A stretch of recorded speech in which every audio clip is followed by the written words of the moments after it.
Crohn's disease, or sometimes called regional enteritis, is a condition in which you have inflammation in your bowel that has caused symptoms that include diarrhea, abdominal pain, can result in anemia or malnutrition. Crohn's disease is a condition that classically is described as patchy inflammation, meaning some parts of the intestinal tract may be involved and other parts are completely normal and are uninvolved. The most common location for Crohn's disease is the last part of the small intestine called the ileum, right where it attaches to the large intestine or colon. That junction between the small bowel and the colon is also where we have a valve between our small intestine and large intestine, and where in the colon we have billions of bacteria and other organisms living, and in the small bowel we have relatively none.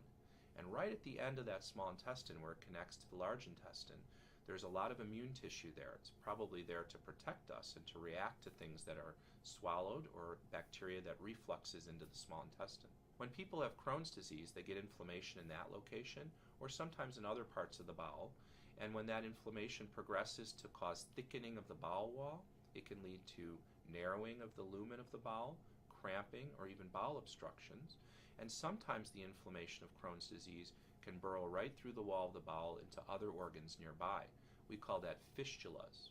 25% of patients with Crohn's disease will have inflammation in their rectum or around the perianal area, and they can get fistulas that are very uncomfortable around their anus, and we call that perianal Crohn's disease. Some people with Crohn's disease have a type of patchy inflammation that never progresses to any of these complications. So distinguishing between one type of Crohn's disease and another is a very important part of this. Some patients with Crohn's disease will also have what we call extraintestinal manifestations. That means that the joints hurt, which is the most common, or sometimes they'll have inflammation of one of their eyes or both of their eyes. They can have skin inflammation that can appear as unusual rashes. And then there are some conditions that involve even the spine or the pelvic bones or sometimes the liver and the kidneys. So we have to understand more about an individual patient to know what might be going on. Some of these extraintestinal manifestations parallel the activity of the bowel inflammation, meaning if you treat the bowel, those other problems go away. An example of that would be the joint pain in many patients or the skin inflammation in many patients. And some of those problems don't parallel the inflammation of the bowel, but we can treat them with some of the same medicines. The challenge to Crohn's disease is that often people have it for a long time before they get diagnosed. That's in part because when you have inflammation of your small intestine, you may not feel it until it's actually progressed to the point where you have some scar tissue or thickening of the bowel. Unfortunately, that makes it harder to treat because by the time a patient gets diagnosed, if there's already scar tissue and some progression of that inflammation, the medicines are less likely to work. That doesn't mean we don't try, however. Some patients will need surgery on their bowel to remove a segment that's inflamed and scarred.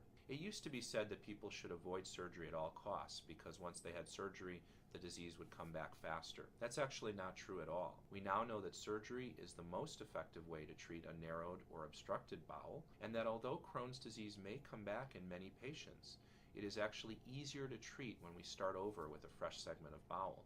Only this time we know the patient has Crohn's and we can monitor for it and take better care of them. The treatments for Crohn's are aimed at turning off this inflammation, preventing progression, preventing that scar tissue, and returning people to a healthy quality of life. This also includes monitoring their laboratory values and their nutritional state, since when you have inflammation of your small intestine especially, you can end up with certain vitamin deficiencies or an iron deficiency anemia.